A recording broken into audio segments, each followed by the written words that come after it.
You have power over your mind, not outside events. Realize this and you will find strength. What if I told you that the men women respect the most aren't the loudest, the nicest, or even the most attractive, but the ones who simply can't be manipulated? Think about it. You've probably seen it happen. The man who doesn't over-explain. The man who doesn't react emotionally to tests, guilt, or pressure. The man who stays calm when others try to provoke him.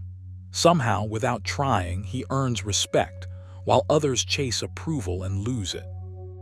This video isn't about tricks, lines, or pretending to be someone you're not. It's about something far more powerful: inner control. When a man can't be emotionally pulled, rushed, shamed, or steered off his path, something shifts. Boundaries become natural, confidence becomes silent, and respect becomes unavoidable. Most men are never taught this. They're taught to explain, to please, to react. But the Stoics understood a deeper truth long ago, and it still governs attraction and respect today. Watch this video till the very end because each point builds on the last. Miss one, and you miss the full picture. By the end, you won't just understand why women respect men they can't manipulate. You'll know how to become one. Number 1, he remains emotionally unmoved by guilt, pressure, or emotional tests. There's a quiet kind of power that changes everything the moment you embody it. Not loud, not aggressive, just steady. It's the power of remaining emotionally unmoved when guilt is implied, when pressure is applied, when unspoken tests are thrown in your direction. This is where respect is either lost or earned. And most men never realize how often they fail this without saying a word. You don't fail because you're weak. You fail because you react. You explain. You defend. You rush to restore emotional balance that was never yours to manage in the first place. The Stoics warned against this long ago, wrote that you should be like a rock against which the waves continually break. It stands firm and tames the fury of the water around it. That's the standard. Not indifference, not coldness, firmness. When guilt shows up, it rarely arrives honestly. It comes wrapped in tone shifts, disappointment, silence, emotional weight. The test is simple. Will you abandon your center to fix what you didn't break? Most men do. You're conditioned to. But the man who doesn't react, who doesn't scramble to justify himself, sends a powerful signal without trying. He's saying, I know who I am and I'm not moving from that. That steadiness creates something rare, predictability in character. And people respect what they can't bend, not because it's harsh, but because it's real. You don't become unmoved by suppressing emotion. That's not strength, that's avoidance. You become unmoved by understanding what is yours to carry and what is not. Epictetus was clear about this. Some things are within your control and some things aren't. Emotional tests fall squarely outside your control. They are attempts to provoke a response, to see if your internal state can be shaken by external pressure. The moment you react emotionally, you hand over control. The moment you pause, breathe, and stay grounded, you keep it. Pressure works the same way. It speeds things up. It tries to rush you into agreement, reassurance, compliance. Pressure feeds on urgency. So your first habit must be slowing down, not physically, internally. When you feel the pull to respond immediately, that's your signal to stop, take a breath, let the silence stretch. You don't owe instant emotional labor. Seneca said, the greatest remedy for anger is delay. That applies far beyond anger. Delay is how you reclaim authority over your reactions. Here, where most men misunderstand this principle, they think staying unmoved means staying silent forever or withdrawing emotionally. That's not it. It means responding from choice, not compulsion. You still speak, you still decide, but you do it from a place that isn't hijacked. You don't explain yourself into exhaustion. You don't argue your worth. You don't try to be understood at the cost of self-respect. You let your emotional posture do the talking. Emotional tests often disguise themselves as vulnerability. That's why they're effective. You feel pulled to fix, soothe, rescue. But the Stoic lens asks a different question. Is this an invitation to connect or an attempt to control? The answer isn't found in the words, it's found in how your body feels: tightness, urgency, anxiety. Those sensations are feedback. They're telling you something is being demanded, not offered. When you notice that, your job is not to react, but to regulate yourself first. This is a skill, and like any skill, it's built through practice. Start with this exercise. For the next week, notice every moment you feel emotionally pressured to respond. Don't change anything yet, just notice. Label it silently: pressure, guilt, test. The act of labeling creates distance. Distance creates choice. Choice creates strength. This alone will change how you show up. Next, train your pause. When the pressure hits, count 3 slow breaths before speaking. Not dramatically, internally. Let the urge to react rise and fall. You'll discover something important. The urge doesn't kill you if you don't obey it. It passes. And when it does, you're left with clarity. That clarity is where respect is born. Another practice is internal anchoring. Ask yourself one simple question in moments of emotional pull. What would a calm version of me do here? Not a perfect version, not a dominant version, a calm one. Calmness is the Stoic superpower. It disarms manipulation because manipulation feeds on emotional volatility. When you don't provide it, the game ends on its own. You also need to release the need to be liked in every moment. This is hard, but it's essential. Emotional tests often exploit your desire for approval. The Stoics were ruthless about this. They believed that living according to virtue mattered more than being praised. When you internalize that, guilt loses its grip. You stop outsourcing your emotional stability. You stand on your own footing. There's a paradox here that most people miss. The less you try to manage emotions, yours or anyone else's, the more trust and respect you earn, because your reactions become clean, predictable, grounded. You're not playing defense. You're not pushing back aggressively. You're simply not movable. That's rare, and rarity commands respect. Build this habit daily. Reflect at night. Ask yourself where you reacted emotionally and where you stayed centered. Don't judge it, observe it. Use nightly reflection as a tool for self-mastery. You should too. Growth happens in awareness, not self-criticism. Over time, something shifts. You stop feeling tested. You stop feeling pulled. Your nervous system settles, and people sense it, not consciously, but they feel it. You become someone who cannot be rushed, guilted, or emotionally cornered, not because you resist, but because you're rooted. Adopt this way of being deliberately. Practice it imperfectly. Return to it daily. This isn't about winning interactions. It's about winning yourself. And when you do that, respect follows, quietly, inevitably, without you ever having to ask for it. Number 2, he sets clear boundaries and enforces them without anger or explanation. When you set a boundary and hold it without anger, without speeches, without justifying yourself, something subtle but powerful happens inside you first. You stop negotiating your worth. You stop leaking energy. You stop handing people the instruction manual for how to push you. And whether you realize it or not, this internal shift is what creates respect. Not because you demanded it, not because you explained yourself perfectly, but because your behavior quietly says, "This is where I stand, and I'm not stepping off this ground."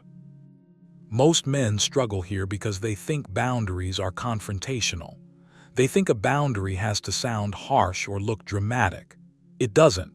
A real boundary is calm, almost boring. It's the absence of emotional noise. It's the refusal to overengage. When you enforce a limit without irritation or explanation, you communicate self-trust. And self-trust is difficult to manipulate.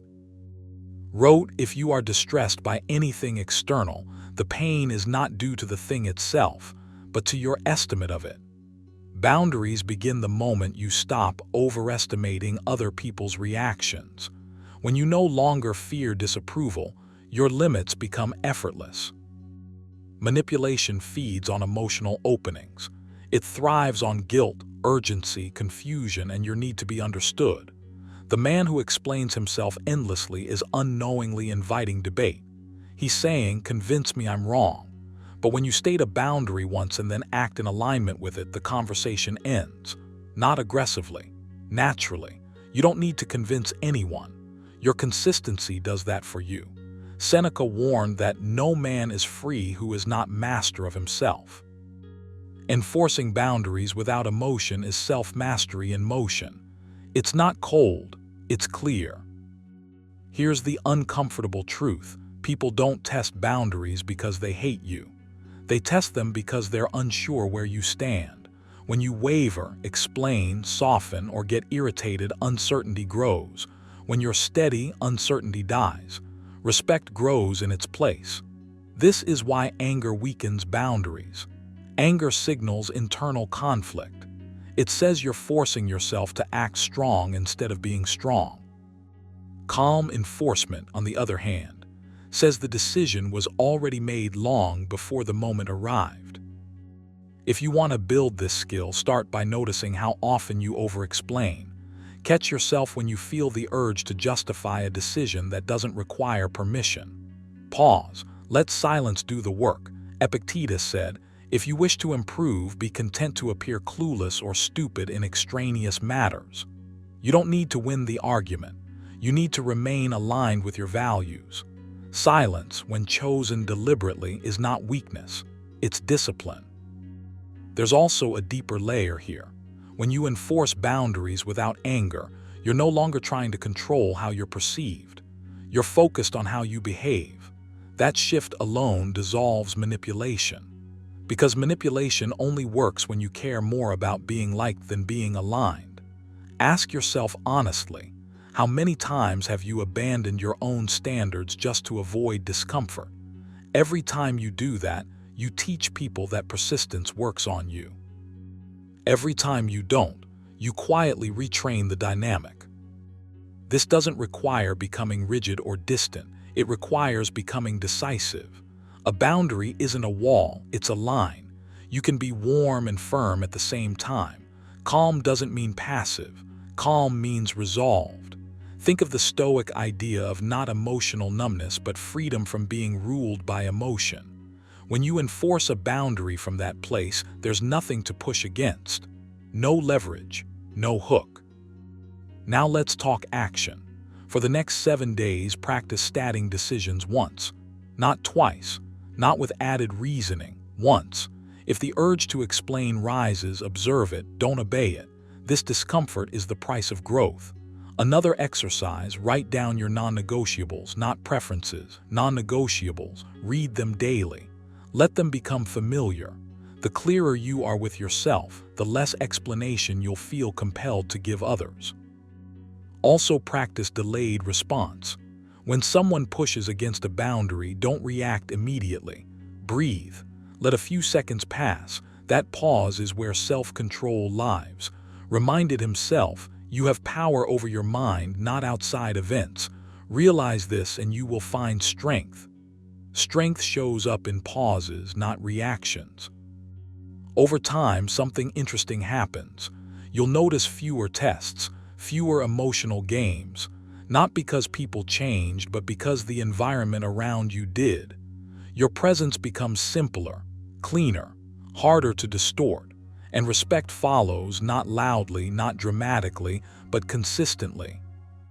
This isn't about dominance, it's about integrity. When your words and actions align without emotional leakage, you become predictable in the best way, grounded, reliable, unshakable. And that steadiness does something powerful. It makes manipulation feel pointless. So start small. Choose one boundary you've been avoiding enforcing. Hold it calmly, quietly. No speeches, no anger, no explanation. Let your behavior speak. Then repeat. Discipline compounds faster than motivation ever will. Remember this. The man who doesn't argue his boundaries rarely has to defend them. Stay steady. Stay aligned. and let your silence do what words never could. Number 3, he does not seek validation, approval, or reassurance. You don't realize how heavy validation is until you put it down. For most of your life, you've been trained, quietly, subtly, to look outward, to check faces, to listen for tone shifts, to wait for reassurance before you relax. And the moment you stop doing that, something changes in you. Not loudly, not dramatically, but deeply. When you no longer seek validation, approval, or reassurance, you stop handing the steering wheel of your inner state to someone else. You reclaim it. And that's where respect begins. Not because you demand it, but because nothing in you is asking to be confirmed. The Stoics spoke relentlessly about this, reminded himself, "I have power over my mind, not outside events." That line isn't poetic decoration, it's a daily instruction. When you look for validation, you're saying, without words, that your peace depends on another person's response. That dependence is always felt, even when it's hidden behind confidence or charm. And once you see that, you can't unsee it. Approval seeking leaks through micro-adjustments, softened opinions, delayed decisions, over-explaining, subtle self-betrayals. You might think you're being agreeable. What you're really doing is negotiating your worth in real time. And the moment you stop negotiating, your presence shifts. This isn't about becoming cold or detached, it's about becoming anchored. When you no longer need reassurance, you stop fishing for emotional signals. You listen without hunting, you speak without rehearsing. Silence no longer scares you. You don't rush to fill gaps. You don't need to be understood immediately. You let things breathe. That alone creates a kind of gravity. People respect what doesn't chase them. But more importantly, you begin to respect yourself in a way that doesn't fluctuate. Epictetus was blunt about this. If you want to be invincible, make no treaty with things outside your control. Approval is outside your control, always. Even when you get it, it's temporary. Even when it's sincere, it can be withdrawn. Building your emotional stability on it is like building a house on moving sand. The Stoic path asks you to build on something else, your judgments, your actions, your standards. When you live from that place, reassurance becomes unnecessary. You already know where you stand. Now here's the part that matters. You don't eliminate validation seeking by telling yourself not to want it. You dissolve it by replacing the habit. The habit of checking outward must be replaced with the habit of checking inward. Every time you feel the urge to look for confirmation, pause. Don't suppress the urge. Observe it. Ask yourself one question: what am I hoping this reaction will give me? Clarity, safety, permission. Once you name it, redirect it. Give it to yourself. That's not a metaphor. It's a practice. Start small. At the end of each day, write down 3 actions you respect yourself for, no matter how minor. Not outcomes, actions. This trains your nervous system to associate worth with conduct, not reaction. Seneca wrote, "Be satisfied with yourself." That's not complacency. That's sovereignty. When your self-assessment becomes more important than external feedback, approval loses its leverage over you. You'll notice resistance at first. Old habits don't dissolve quietly. Your mind will tell you that not seeking reassurance means you'll become disconnected, unliked, or misunderstood. That's fear talking, the fear of not being needed. But the truth is sharper and calmer. When you don't seek validation, your interactions become cleaner. There's less emotional static, less covert bargaining. You show up as you are, not as you think you need to be. That authenticity isn't loud, it's steady. And steadiness is disarming. Another practice: delay your emotional reactions. When you feel the impulse to explain yourself, to justify, to soften a boundary, wait 10 seconds, just 10. Breathe. Let the urge peak and pass. Most validation seeking is time-sensitive. It panics. It wants resolution now. When you slow it down, it loses strength. You begin to realize that nothing collapses if you don't immediately secure approval. In fact, things often stabilize. There's a deeper shift that happens too. When you no longer seek reassurance, you stop giving others a script to manipulate. Manipulation feeds on emotional hunger. If there's no hunger, there's nothing to bait. You don't need to accuse anyone of anything.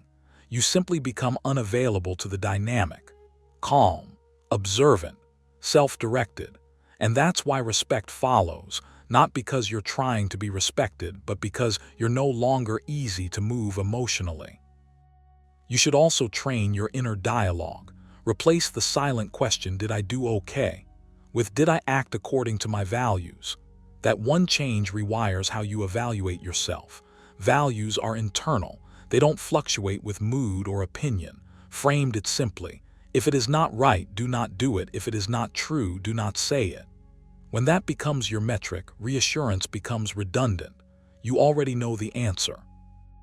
This doesn't make you rigid, it makes you grounded. You can still listen, you can still adjust, but you adjust from choice, not from need. That difference is everything. Needing approval creates tension. Choosing alignment creates ease, and ease is powerful. It signals confidence without performance. It communicates strength without dominance. So here's your challenge. For the next 7 days, catch every moment you seek reassurance, even internally. Don't judge it, just notice it. Then replace it with one grounding action. Straighten your posture, slow your breathing, or silently remind yourself of a value you're committed to. Do this consistently. You're training a new reflex. Over time, you'll feel it, the quiet certainty that you don't need permission to be yourself. When you stop seeking validation, you don't become indifferent. You become self-possessed. And that's the kind of man who can't be easily shaken, steered, or subtly controlled. Not because he's trying to resist anything, but because he's finally standing on something solid. Number 4, he responds instead of reacting under emotional provocation. When you stop reacting and start responding, something subtle but powerful shifts inside you. You feel it first as space, a pause, a fraction of a second where emotion used to rush in and hijack your mouth, your tone, your posture. That pause is where your power lives. Most people never find it. You can. And once you do, you stop being predictable. You stop being easy to steer. You stop being manipulable. Emotional provocation only works on a nervous system that's untrained. When someone pushes, teases, withholds, tests, or tries to stir insecurity, they're hopping for movement. They want speed. They want immediacy. They want you to give them something: defensiveness, justification, anger, over-explaining, or emotional leakage. The man who reacts hands over control without realizing it. The man who responds keeps it. And respect follows that difference naturally, almost automatically. The Stoics were obsessed with this idea.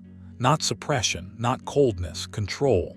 Epictetus put it bluntly, it's not what happens to you, but how you react to it that matters.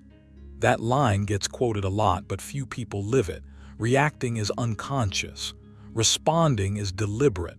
One is emotional reflex, the other is trained awareness. You don't need to be louder. You don't need to be sharper. You need to be steadier. When emotional pressure shows up, your body will always speak first.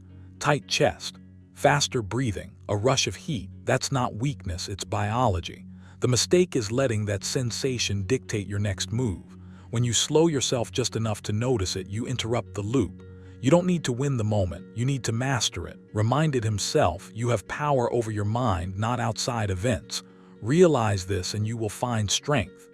That's not poetry, that's instruction. If you want to become the kind of man who can't be emotionally pulled around, start training your pause.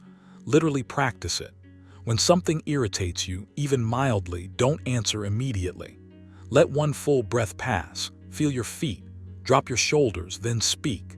At first it will feel unnatural, like you're holding back. You're not. You're choosing. Over time, that pause becomes automatic. And once it's automatic, you're no longer reactive. You're composed by default. Here's another habit to build. Stop narrating your emotions out loud. You don't need to announce frustration, confusion, or irritation in the moment you feel it. That habit comes from a need to be understood immediately. Strength doesn't rush understanding. It allows it to arrive later or not at all. Seneca warned, the greatest remedy for anger is delay. Delay doesn't mean silence forever. It means timing. It means control over when and how you express yourself. You'll notice something interesting when you stop reacting. Emotional provocations lose their punch. They don't escalate. They don't gain momentum. They hit something solid and fall flat. Calm doesn't argue. Calm doesn't defend. Calm doesn't chase clarity. Calm waits. And waiting is disarming. People respect what they can't rush, can't fluster, can't emotionally corner. This isn't about becoming indifferent or detached from feeling. It's about refusing to let feelings drive the wheel. You still feel, you just don't leak. You experience emotion privately, then choose your response publicly. That separation alone changes how you're perceived. You become less readable, less programmable, less tempting to test. Respect grows in the absence of emotional chaos. Now let's make this practical. Each day, choose one interaction, any interaction, and make it your training ground. Your only goal is this: speak 10% slower than usual, that's it. Slower speech forces slower thought. Slower thought weakens impulsive reactions. You'll notice your words become cleaner, fewer fillers, less urgency, more weight. This isn't a trick, it's neurological. Tempo shapes authority. Another exercise: write down the last time you reacted emotionally and wished you hadn't. Don't judge it, just observe it. Then rewrite the moment as if you had responded instead.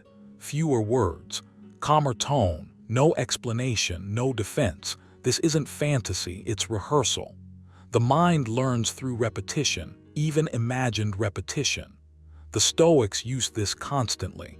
Journaled not to vent but to train his future reactions. You should also practice non-attachment to being right in the moment. Emotional provocation often hooks into ego, the need to correct, to clarify, to prove. Let that go, not forever, just for now. Being unreactive doesn't mean you agree. It means you're not enslaved by the urge to immediately assert yourself. Paradoxically, that restraint makes your eventual words land harder. There will be moments where silence is the response. Let that be okay. Silence isn't weakness when it's chosen. It's strength when it's intentional. Epictetus again: we have 2 ears and 1 mouth so that we can listen twice as much as we speak. Silence creates asymmetry, and asymmetry creates respect. You're not trying to impress anyone. You're building inner stability. That's the foundation. When your emotional state isn't easily shaken, people feel it. They don't always know why, they just know you're different. You don't rush to reassure. You don't scramble to fix tension. You don't absorb every emotional wave thrown at you. That steadiness is rare, and rarity commands respect. Take action on this today. Pick one habit: the pause, the slower speech, the delayed response. Practice it deliberately. Don't wait for the perfect moment. Train in small moments so you're ready for bigger ones. Self-mastery is built quietly, long before it's noticed. Remember this: reacting feels natural, but it costs you power. Responding feels unfamiliar, but it gives it back. The man who responds under emotional pressure doesn't need to dominate, explain, or control. His composure does the work for him. Stay disciplined, stay aware, and let your calm become unmovable. Number 5, he is comfortable with silence and does not rush to fill it.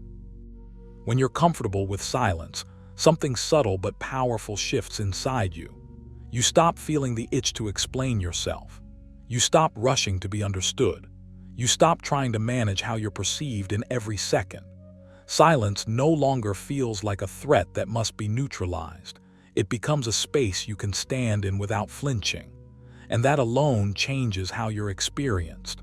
Not because you're trying to project strength, but because you're no longer leaking insecurity through nervous words. Most people talk to relieve tension. They speak to soothe themselves, not to communicate anything meaningful. You can feel it when someone is uncomfortable. Sentences pile up.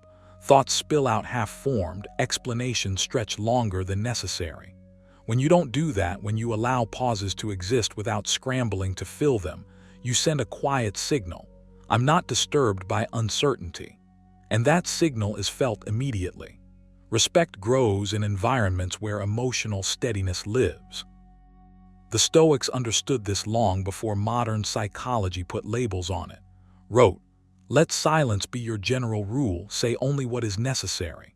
He wasn't advocating withdrawal. He was pointing toward restraint, toward self-command. When you're at ease with silence, you're showing mastery over your impulses, the impulse to impress, to persuade, to defend, to perform. You're not rushing because you don't feel chased. You're not filling gaps because you're not afraid of what might happen in them. And here's the deeper layer most men miss. Silence removes leverage. Manipulation thrives on reaction. It needs you to respond quickly, emotionally, predictably. When you pause, when you let moments breathe, you interrupt that rhythm. You're no longer dancing to someone else's tempo. You set your own. Epictetus said, "If you want to improve, be content to be thought foolish and stupid." Silence often looks like foolishness to people who equate worth with constant output. Let them think that. You know better. You're not quiet because you have nothing to say. You're quiet because you don't say things just to fill air. This doesn't mean becoming cold or distant. It means becoming deliberate. You speak when you choose to, not when anxiety pushes you. You listen fully without rehearsing your next line. You allow others to reveal themselves while you remain grounded. Silence becomes a mirror, and people behave differently in front of mirrors. They adjust, they test, they show their cards, all without you doing anything at all. But this is a habit, not a personality trait. You don't wake up one day magically comfortable with silence. You train it.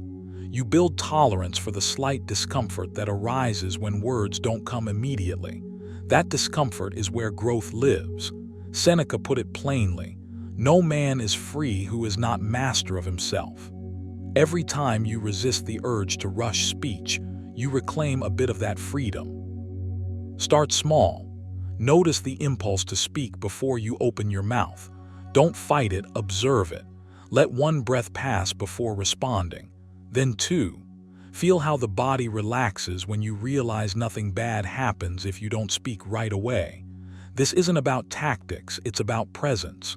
You're teaching your nervous system that stillness is safe. Another practice, sit alone in intentional silence for a few minutes each day. No phone, no music, no distractions, just you and your thoughts. At first, the mind will rebel. It will throw noise at you. Let it. Stay anyway. Over time, you'll notice something important. You don't need constant stimulation to feel whole. That same calm carries into conversations. You won't feel compelled to perform because you're no longer avoiding yourself. Pay attention to how often you explain when you haven't been asked to. That's a tell. The urge to justify is often the urge to control perception. Try withholding explanations unless they're genuinely necessary. This is uncomfortable at first. Good. Growth usually is. You're learning to trust that your presence doesn't require constant narration. Silence also sharpens your listening. When you're not busy filling space, you actually hear what's being said and what isn't. Tone, packing, hesitation. You pick up on undercurrents without analyzing them to death. This awareness isn't flashy, but it's powerful. And power that doesn't announce itself is the kind people respect instinctively. There's a moment that comes when you realize you're no longer trying to win interactions. You're simply inhabiting them. You're not rushing toward outcomes. You're steady, grounded, unhurried. That steadiness is difficult to manipulate because it doesn't react on cue. It doesn't grasp. It doesn't chase approval. It doesn't panic when things are unclear. Reminded himself, you always own the option of having no opinion. Silence is often the physical expression of that truth. You don't have to respond immediately. You don't have to fill every gap. You don't have to resolve every tension. Sometimes the strongest move is allowing things to remain unresolved until clarity arrives naturally. This is where respect forms, not through dominance or cleverness, but through self-regulation. When you're comfortable with silence, you demonstrate that your center of gravity is internal. You're not being pulled around by moods, expectations, or unspoken pressure. You decide when to move, when to speak, when to remain still. So take this seriously. Practice it deliberately. Let pauses exist. Let moments stretch. Resist the reflex to rescue conversations from quiet. The more you do this, the more you'll notice a shift, not just in how others respond to you, but in how you experience yourself. You'll feel calmer, clearer, less reactive, more solid. And that solidity is unmistakable. It doesn't demand respect. It quietly earns it. Number 6, he does not over-explain, justify, or defend his decisions. There's a quiet shift that happens the moment you stop explaining yourself. Not dramatically, not with confrontation, just a subtle internal decision where you realize you don't owe the world a running commentary on your choices. And the moment you make that shift, something changes in how you're perceived, especially by women. Because the man who doesn't over-explain, justify, or defend his decisions is operating from a place most people never reach: inner authority. You've been conditioned to believe that clarity comes from explanation, that if people misunderstand you, you should speak more, that if someone questions you, you should defend yourself. But that habit quietly trains others to believe that your decisions are negotiable. Every extra sentence says, "I'm not fully certain yet. Please validate me." And people, consciously or not, feel that. Respect fades not because your decision was wrong, but because you didn't stand still inside it. Never explain yourself to anyone. Your friends don't need it and your enemies won't believe it. That line isn't harsh, it's liberating. It reminds you that self-trust is louder than justification. When you stop over-explaining, you aren't being cold. You're being grounded. You're signaling that your choices come from thought, not impulse, and that you don't need permission to stand by them. Manipulation thrives in uncertainty. The moment you begin defending your decisions, you open doors you didn't mean to open. You invite debate where none was required. You allow someone else to sit in judgment over your internal world. And here's the uncomfortable truth: people don't respect what they can endlessly question. They respect what feels settled. When you speak less but with certainty, the dynamic shifts. Suddenly, there's nothing to push against. This isn't about being stubborn, it's about being anchored. There's a difference. Stoicism never taught silence for the sake of ego. It taught restraint for the sake of clarity. Epictetus warned, if you wish to improve, be content to appear clueless or stupid in extraneous matters. In other words, you don't need to win every exchange. You don't need to be understood immediately. You need to be aligned internally. Everything else is noise. When you explain less, you also listen more to yourself. You begin to notice how often you speak from anxiety rather than intention. You catch the impulse to justify and pause instead. That pause is powerful. It tells you that your nervous system is learning calm. And calm is deeply unattractive to manipulation. There's nothing to hook into when you aren't reactive. If you want to build this habit, start small. Today, notice when you feel the urge to add "because." That word is usually the gateway to over-explanation. The moment you hear it forming in your mind, stop. Let your statement stand on its own. Feel the discomfort. Breathe through it. That discomfort is not danger, it's growth. You're retraining yourself to tolerate silence without rushing to fill it. Another practice: write down 3 decisions you've already made in your life, big or small, and list no reasons beneath them, just the decisions. Read them back slowly. Notice how it feels to let them exist without defense. This exercise isn't about convincing anyone else. It's about strengthening your own spine. Seneca said, "A man who suffers before it is necessary suffers more than is necessary." Over-explaining is often preemptive suffering. You're trying to avoid imagined rejection by oversharing logic. Let that go. You may worry that people will misinterpret you. Let them. Misinterpretation is not a threat to a grounded man. The need to be perfectly understood by everyone is another form of dependence. And dependence is the soil manipulation grows in. When you stop feeding it, respect takes its place, not loudly but unmistakably. There's also a deeper layer here. When you don't justify yourself, you communicate boundaries without stating them. You're saying, "My inner world is not open for interrogation." That's not arrogance, that's self-respect. And people, especially women, feel safe around men who respect themselves. Safety doesn't come from endless explanation. It comes from emotional steadiness. Practice this daily. Make one decision per day and refuse to narrate it internally or externally. No rehearsing conversations in your head. No imaginary defenses. Just decide, act, and move forward. Over time, you'll notice something remarkable. Your words become fewer but heavier. Your presence becomes quieter but stronger. You stop performing certainty and start living it. Remember, the goal isn't to dominate conversations.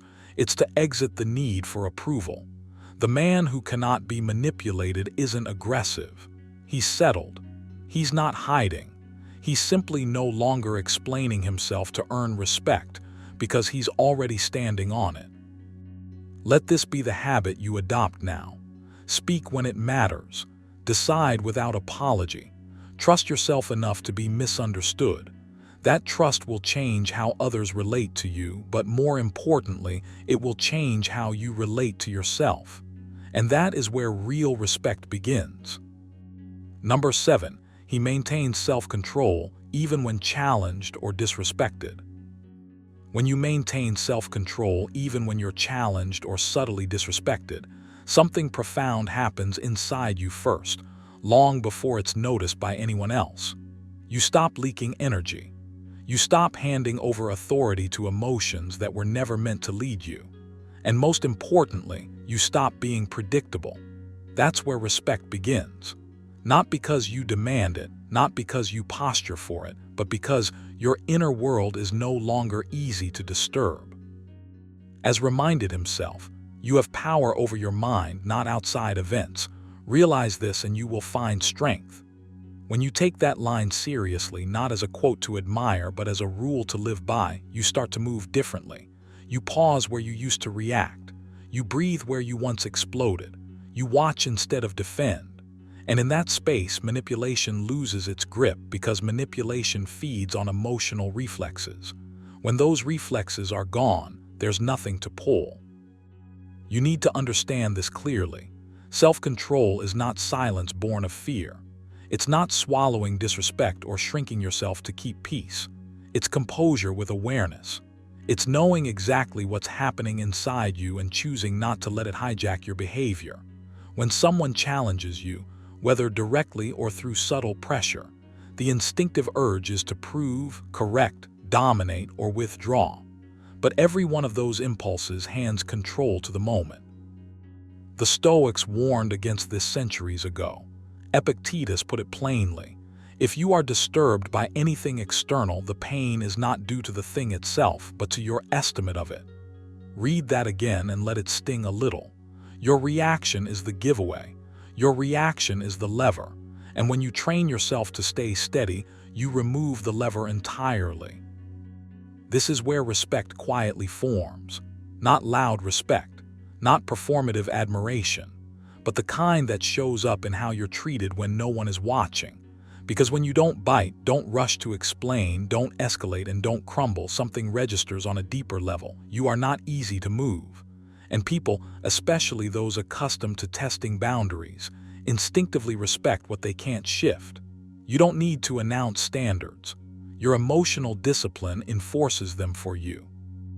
You're not cold, you're centered, you're not detached, you're deliberate. And that distinction matters more than you think. Now here, where you take responsibility. You don't wait for the right moment to practice self-control. You train it daily, deliberately, when nothing dramatic is happening. Start by watching your internal commentary. Notice how fast your mind assigns meaning to tone, pauses, or perceived slights. Catch yourself mid-interpretation. That pause is your training ground. Ask yourself quietly, is this worth my emotional energy? Not as a suppression tactic, but as a filter. Use this method relentlessly, reminding himself. Begin the morning by saying to thyself, I shall meet busybody, the ungrateful, arrogant, deceitful. He wasn't becoming bitter. He was becoming prepared.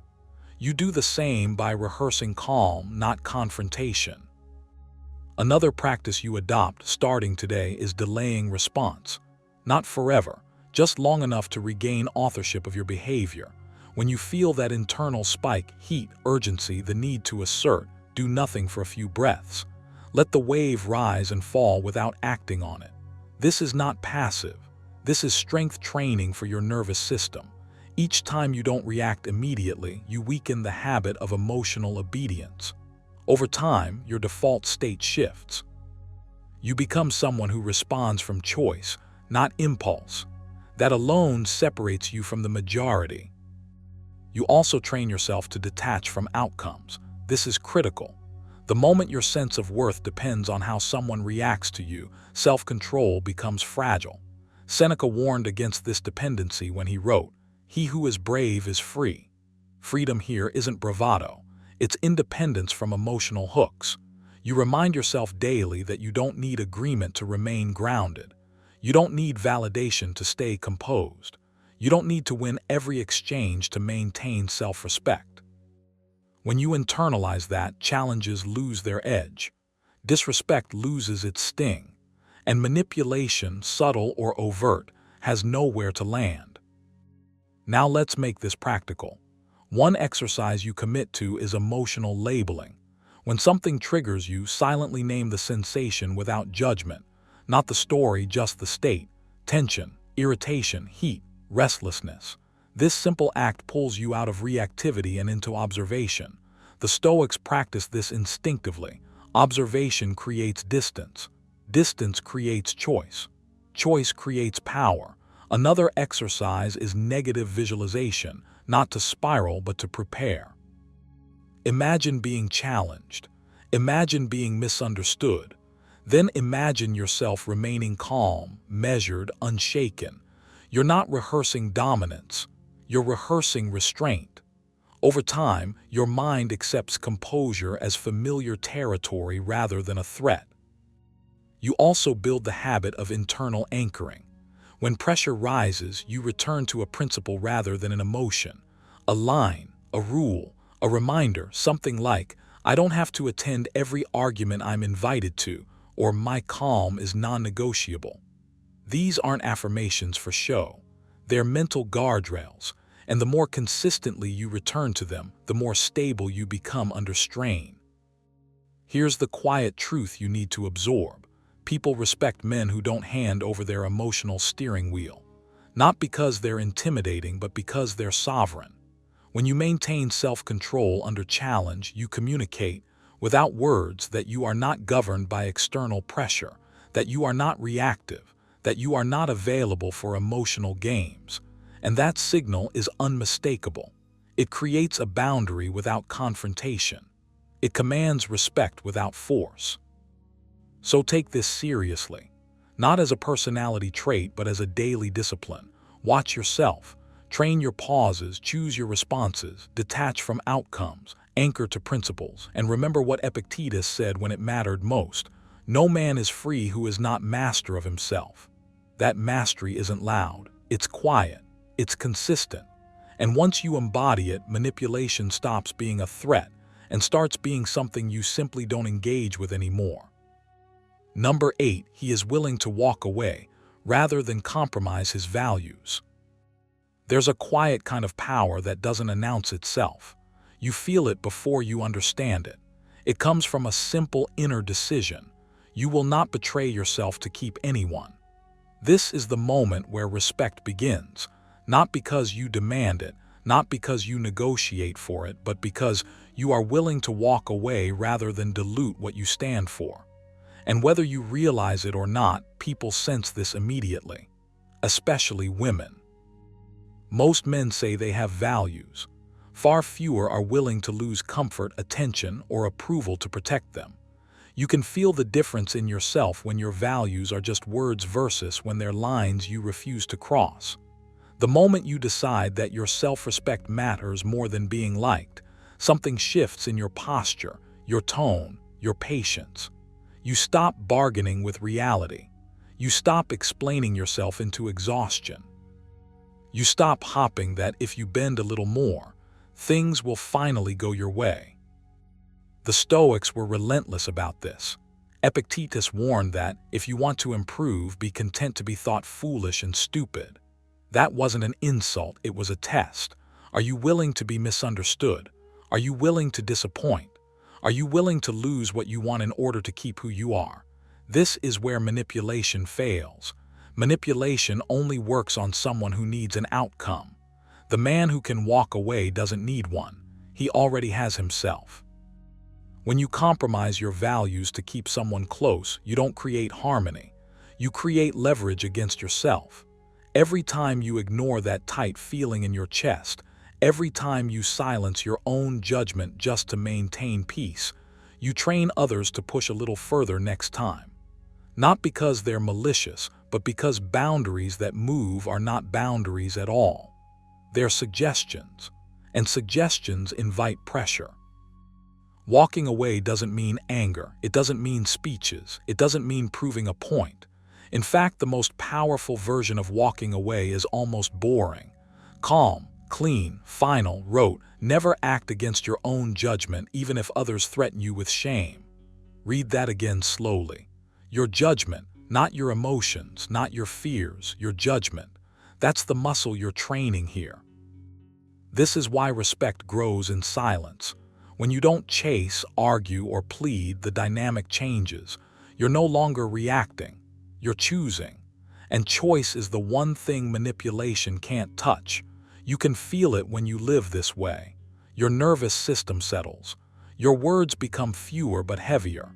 You stop trying to manage impressions and start managing alignment. If you're honest, you already know the moments where you've compromised yourself. You felt it instantly. That internal no that you ignored because walking away felt too costly. The practice now is not guilt, it's awareness. Seneca said, "He is most powerful who has power over himself." That power isn't built in dramatic moments. It's built in the quiet ones where no one is watching and you still choose yourself. Here's something important to understand. Walking away is not about dominance, it's about coherence.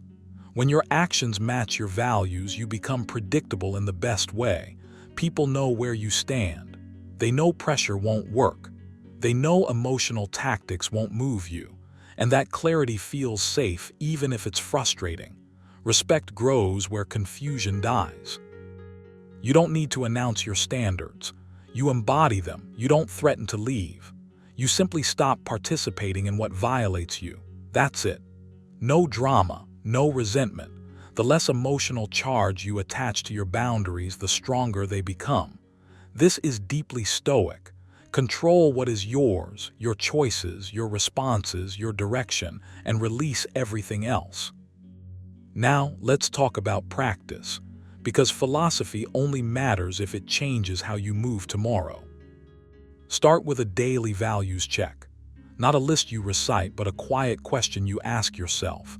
What am I unwilling to trade today? Let the answer be simple. Maybe it's honesty. Maybe it's peace of mind. Maybe it's dignity. Carry that answer into every interaction. When tension appears, don't rush to fix it. Pause. Feel your breath. Then ask, if I choose comfort here, what do I lose later? Another practice. Rehearse walking away internally. Sit quietly and imagine removing yourself from situations that require you to shrink. Not with anger, with composure. Feel the discomfort rise and stay with it. This trains your nervous system to realize that discomfort is survivable, that you don't collapse when approval disappears. Over time, this becomes embodied confidence, not mental bravado. You should also practice silence. Not avoidance, silence. When you feel the urge to justify yourself, to over-explain, to convince someone to understand your values, stop. Let the silence do the work. Epictetus reminded his students that we have 2 ears and 1 mouth for a reason. Silence forces clarity. It exposes manipulation because manipulation needs noise to survive. There's another habit that matters deeply: keeping small promises to yourself. Wake up when you say you will. End conversations when they cross your internal line. Do what you said you'd do, even when no one will know if you don't. This builds self-trust. And self-trust is the foundation of being able to walk away without hesitation. If you don't trust yourself, you'll always look for permission to stay. The more you live this way, the less you'll feel the need to win.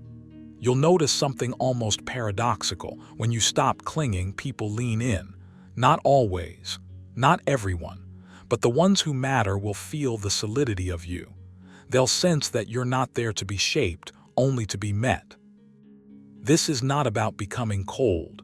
It's about becoming clear. Warmth without boundaries becomes weakness. Boundaries without warmth become rigidity. Stoicism was never about emotional numbness. It was about emotional mastery, about choosing your response instead of being owned by it. So take this seriously, not with tension but with commitment. Decide that your values are not negotiable currencies. Decide that you'd rather be alone than misaligned. Decide that walking away is not failure, it's fidelity to yourself. And once you do, you'll notice something subtle but powerful. You'll no longer fear manipulation because you've removed its fuel. You're not controlled by desire, approval, or outcome. You're guided by principle. And that is why respect follows you without being asked for. Start today. Choose one boundary you've been postponing, honor it. Let the discomfort come. Let it pass. Stay steady. As wrote, the tranquility that comes when you stop caring what they say or do, only what you do. Number 9, he stays consistent. His behavior doesn't change to please others. There's something unmistakable about a man whose behavior doesn't bend every time the room shifts. You feel it immediately. His tone doesn't soften to gain approval. His spine doesn't curve when pressure appears. He doesn't become warmer, colder, louder, or quieter just because someone else wants a different version of him. And whether you realize it consciously or not, this kind of consistency commands respect, especially from women who are used to testing boundaries, consciously or unconsciously, to see what moves and what doesn't. At the core of this is a simple truth the Stoics understood long ago. If you want to be invincible, make no treaty with things outside your control. When your behavior changes to please others, you've already handed over control. You're no longer acting from principle, you're reacting from desire. Desire to be liked, to be chosen, to be approved of. And the moment your actions depend on someone else's response, you become readable, predictable, adjustable, manipulable. Consistency, on the other hand, creates friction, and friction is where respect is born. When you stay the same regardless of who's watching, something subtle happens. You stop broadcasting need. You stop signaling that your mood, values, or self-image are negotiable. You move through interactions with an internal reference point instead of a shifting external one. This doesn't mean you become rigid or cold. It means your core stays intact. You can be kind without being pliable, calm without being passive, present without being performative. Reminded himself, be like the cliff against which the waves continually break, but it stands firm and tames the fury of the water around it. That's the energy here. Not dominance, not control, stability, emotional gravity. When your reactions don't spike or collapse based on someone else's tactics, silence, affection, withdrawal, praise, you quietly communicate that you are not here to be steered. And here's the uncomfortable part you need to hear. Inconsistency is usually a habit, not a personality trait. You weren't born reactive. You trained yourself to be that way by rewarding approval-seeking and punishing disapproval with self-doubt. Over time, your nervous system learned to scan for signals and adjust accordingly. A laugh here, a pause there, a change in opinion, a softened boundary, all small things, but stacked together, they teach others that you can be nudged off-center. So the work now is unlearning.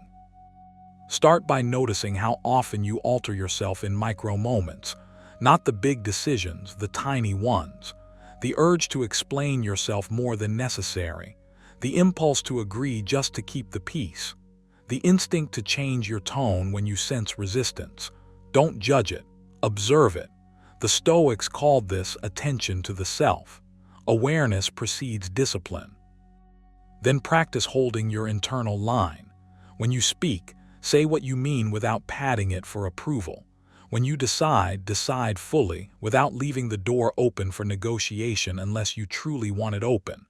When someone reacts emotionally, resist the reflex to fix, soothe, or recalibrate yourself. Let the moment breathe. Silence is often the strongest form of consistency.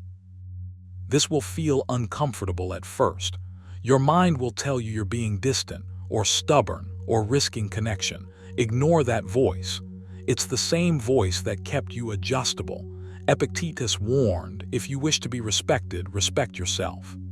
Self-respect is not loud. It's repetitive. It's doing the same grounded thing again and again until your identity becomes undeniable. Here's a simple exercise to build this muscle. For the next 7 days, commit to one rule: no immediate emotional reactions. When something pulls at you, praise, tension, disappointment, pause. Count 3 slow breaths. Then respond from your values, not your impulses. You're not suppressing emotion, you're choosing authorship over reflex. That pause alone will change how people experience you. Another practice: write down 3 non-negotiables that define how you show up. Not goals, principles. Things like how you speak, how you decide, how you handle pressure. Read them daily. Let them become familiar. Consistency isn't about being perfect. It's about returning to center faster each time you drift. And remember, consistency doesn't mean predictability in behavior. It means predictability in character. People should never be able to predict how to manipulate you, but they should always be able to predict that you'll act from the same inner compass. That's what creates safety and respect at the same time. Women respect this not because it benefits them, but because it removes leverage. When your behavior doesn't change to win favor or avoid discomfort, there's nothing to pull on. No emotional strings to test. No reward for pressure. And in that absence of control, something deeper replaces it: admiration. So take this seriously, not as a tactic but as a way of being. Decide who you are when no one is watching, and then be that man everywhere, calmly, repeatedly, without announcement. As Seneca wrote, the greatest power is to be the same man in all circumstances. Become that, and manipulation loses its grip before it even begins. Number 10, he leads with calm certainty, not neediness or dominance. There's a quiet kind of authority that doesn't announce itself. You feel it before you can explain it. It doesn't rush. It doesn't posture. It doesn't ask for permission to exist. This is what it means to lead with calm certainty. And if you're honest with yourself, you know immediately whether you're operating from that place or not. Because when you aren't, something inside you feels tight. You check reactions. You wait for validation. You either lean forward too much or push back too hard. And both come from the same root: uncertainty about your own center. Stoic philosophy has always pointed to this. Wrote, never let the future disturb you. You will meet it if you have to with the same weapons of reason which today arm you against the present. Read that slowly. Calm certainty isn't about being right. It's about trusting your internal posture so deeply that you don't need to borrow stability from someone else. When you move like that, manipulation loses its grip, not because you're aggressive or guarded, but because there's nothing loose to grab onto. Neediness leaks, dominance shouts. Calm certainty just stands there. And the reason it commands respect is simple: it signals self-sufficiency. You're not trying to extract reassurance. You're not trying to overpower uncertainty with force. You're anchored. And when you're anchored, you don't overinvest or overreact. You respond or you don't. That alone changes the entire dynamic. Here's the part most men miss. Calm certainty is not confidence theater. It's not rehearsed lines or exaggerated indifference. It's internal alignment. Seneca warned, "No man is free who is not master of himself." That mastery starts with noticing how often you abandon your own pace, how often you rush to prove, to impress, to secure. Each time you do that, you quietly communicate that your emotional balance depends on an outcome. And once that dependency is sensed, respect erodes. Not consciously, instinctively. So if you want to be the man who can't be manipulated, you don't need sharper tactics. You need fewer leaks. You need to slow your inner world down until it stops scrambling for approval or control. Epictetus said, "If you want to improve, be content to be thought foolish and stupid." In other words, stop reacting just to manage perception. Let silence do its work. Let pauses exist. Let uncertainty breathe without rushing to suffocate it. This is where action begins. Today, start paying attention to your internal urgency. Not what you say, why you feel compelled to say it. When you feel the impulse to explain yourself, pause, count to 3. Ask yourself whether silence would still leave you intact. Most of the time, it will. When you feel the urge to assert dominance, ask what you're trying to protect. Calm certainty doesn't defend itself. It doesn't need to. It's already home. Another habit to adopt immediately is internal decision closure. Make small decisions and stand by them without mental negotiation. What you eat, when you stop working, when you rest. Indecision trains your nervous system to seek external confirmation. Certainty, quiet, grounded certainty, comes from repeatedly honoring your own conclusions. Reminded himself, waste no more time arguing about what a good man should be. Be one. You don't think your way into this. You practice it into existence. You should also train emotional stillness, not suppression, stillness. Set aside 5 minutes a day to sit without stimulation. No phone, no input, just notice impulses arise and pass without acting on them. This is Stoic discipline in its form. You're teaching yourself that not every feeling deserves a response. Over time, this rewires how you show up. You become less reactive, less readable, less predictable in the best way possible. Manipulation feeds on predictability. Now let's talk about dominance because it often masquerades as strength. Dominance tries to control outcomes. Calm certainty accepts outcomes and controls conduct. That distinction matters. When you stop trying to win every exchange, something paradoxical happens. You stop losing respect. Seneca observed, "He who is brave is free." Bravery here isn't confrontation. It's the courage to remain steady when you don't get immediate reassurance, to let things unfold without forcing them into shape. Adopt this mindset. You don't need to be understood to be grounded. You don't need agreement to be stable. You don't need compliance to be respected. Respect follows when your behavior is consistent, your emotions are regulated, and your self-worth is non-negotiable. That combination is rare, and rarity is magnetic. Here's a practical exercise to lock this in. For the next week, remove one behavior rooted in validation seeking. Just one. Don't announce it, don't compensate elsewhere. Simply stop. Notice the discomfort, let it pass. Each time you survive that discomfort without acting on it, you reinforce calm certainty. Another exercise, practice deliberate slowness. Speak slightly slower than usual. Move with intention. Let others fill silence. This isn't a trick. It's a physical signal to your own nervous system that there's no threat. And when your body feels safe, your presence stabilizes. Remember this above all, manipulation requires emotional hooks. Calm certainty removes them, not by being cold but by being complete. You don't lean forward, you don't push back, you stand still. And in that stillness, respect forms naturally. This is your work. No applause, no shortcuts, just daily alignment with your own center.